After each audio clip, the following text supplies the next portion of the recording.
से आए एसपी सिंह जी पूर्व आईएएस। पूर्व जिला प्रधान जी ने जो रागनी सुनाई बहुत बहुत अच्छी, पूरी की पूरी जनता बोलो भी राज्यों को नहीं खुश हो गए। वो गांव में बड़ी जोर की रागनी सुनाई प्रधान जी। ये मौजूदा प्रधान हमारा कामरेड बलवान पूनिया का सगी बढ़ई है, मौजूदा वो सारा बढ़ई है। आज उनके दीजन सुनते वो बहुत खुश होते। वाह जी। आज के कार्यक्रम जिला के कलेक्टर मुख्य अतिथि महोदय माननीय श्री विजय पूनिया जी, जिन्होंने जहां तक मेरी जानकारी है 70 के दशक से लेकर आज दिनांक तक सक्षमता के साथ पूरे प्रदेश में किसान जाट बैकग्राउंड के सारे नौजवानों को न केवल जयपुर के अंदर एक ऐसा मार्गदर्शन दिया जिससे उन्होंने अपने जीवन निर्माण के अंदर मील के पत्थर की तरह काम किया। तो मैं बधाई देता हूं कि आज इस पुण्य अवसर पर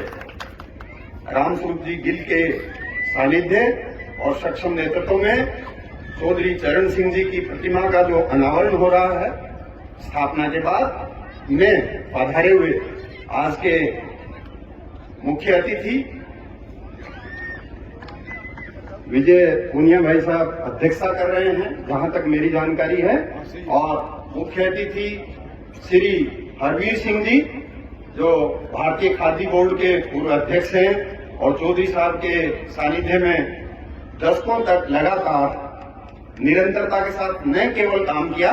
बल्कि आप और हम जैसे अनेक लोगों का राष्ट्रीय स्तर पर मार्गदर्शन किया। के साथ साथ मंचासीन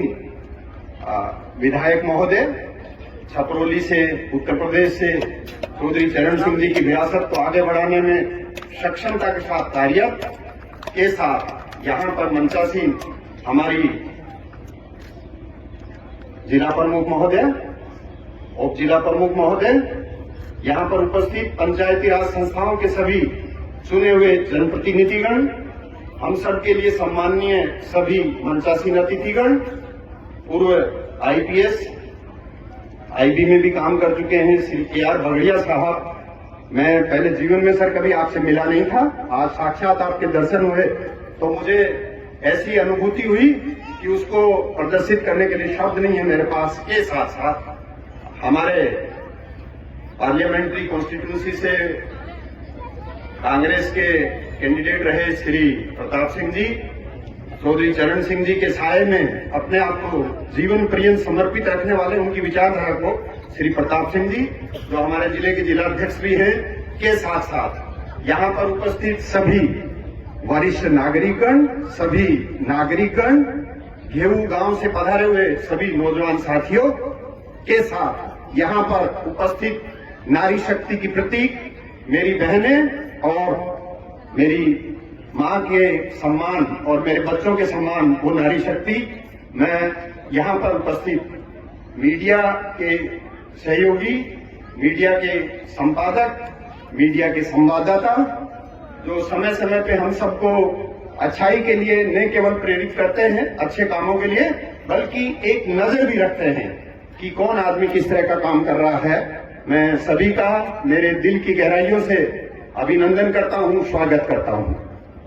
जैसा कि मेरे पूर्व के वक्ताओं ने विशेष रूप से गुजर साहब ने बताया, मैं भी सर उस दौर का साक्षी हूं जब चौधरी अजीत सिंह 1985 में राजनीति में आए थे, 84-85 में, तो सांगानेर एयरपोर्ट से सर हम 5-4 लोग स्कूटर पे जाते थे, बाकी सारे संसाधन विजय पूनिया भाई साहब पैदा करते थे। डॉक्टर चंद्रभान जी, मोहन प्रकाश जी, यदुनाथ सिंह जी, गोपाल पचेरवाल जी उस टीम के साथी थे सर, जो आगे तक जीवन पर्यंत जब तक चौधरी साहब रहे तब तक कंधे से कंधा मिला के काम किया था। जैसा कि आप सबको विदित है, चौधरी साहब किसानी, खेत खलियान की समृद्धि के लिए न केवल अपने आप को समर्पित किया, चाहे भले ही दशकों तक वो राज्य के अंदर कैबिनेट मंत्री से लेकर मुख्यमंत्री तक रहे हों या हमारे देश में सक्षमता के साथ एक बहुत लंबे दौर के बाद और लंबी लड़ाई के बाद में राष्ट्रीय स्तर पे राज में परिवर्तन करने की मुख्य धुरी के रूप में वो एक ऐसे कार्यकर्ता थे जिन्होंने जेपी आंदोलन को पंख लगाए थे। चौधरी साहब आजादी के दौर में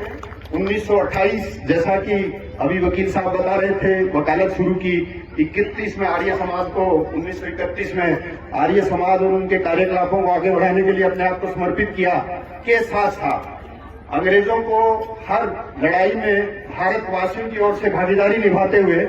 कम से कम 2 बार उनको जेल में रखा गया सर, और एक बार तो आपकी जानकारी के लिए उनको 10 साल की सजा हुई थी, लेकिन कोर्ट से बेल होने की वजह से वो पहले छूट गए थे। 74 से लेकर 77 का वो काला दौर था पूरे देश के अंदर, जिस समय बहुत सारी व्यवस्थाएं छिन भिन हो रही थी। उस समय वो चौधरी साहब ही थे जिन्होंने जयप्रकाश नारायण के मूवमेंट में एक ऐसा एक्शन किया जिसकी वजह से कांग्रेस के अलावा सारी अपोजिशन की पार्टियां एक साथ हो गई थी, और 77 का जो राज बदला था सर, वो उसी की देन थी। मैं नमन करता हूं ऐसी हस्ती को, और रामस्वरूप जी ने एक ऐसा काम किया है। मैं समझता हूं कि हम सब लोगों को आज के दिन एक ऐसी प्रतिज्ञा भी लेनी चाहिए कि आप जब तक शांत नहीं बैठेंगे तब तक चौधरी साहब जैसे महापुरुष की प्रतिमा भादरा में, हनुमानगढ़ में, जयपुर में, सारे प्रदेश के संभाग मुख्यालयों पे और देश की राजधानी दिल्ली में नहीं लग जाती, तब तक आप लोगों को मेरे हिसाब से शांत नहीं बैठना चाहिए। जैसा बताया 80% किसान और किसानी पे निर्भर थे आजादी के समय, जो आज भी 65 और 70% के बीच में है।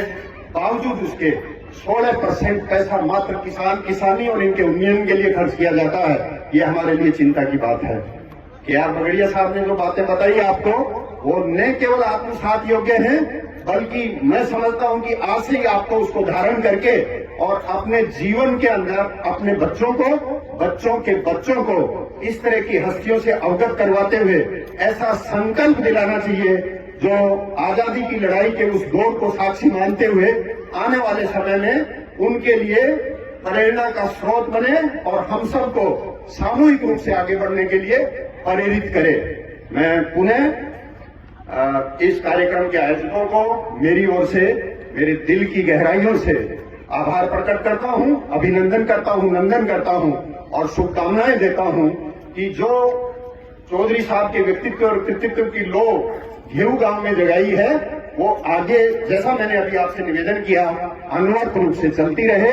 मैं आपकी सक्रिय भागीदारी अत्यंत आवश्यक है और मैं उम्मीद करता हूं कि आप उसके लिए तैयार भी होंगे। आपने मेरी बात ध्यानपूर्वक सुनी, इसके लिए मैं आपका आभार प्रकट करता हूं। बहुत बहुत धन्यवाद, आभार आपका।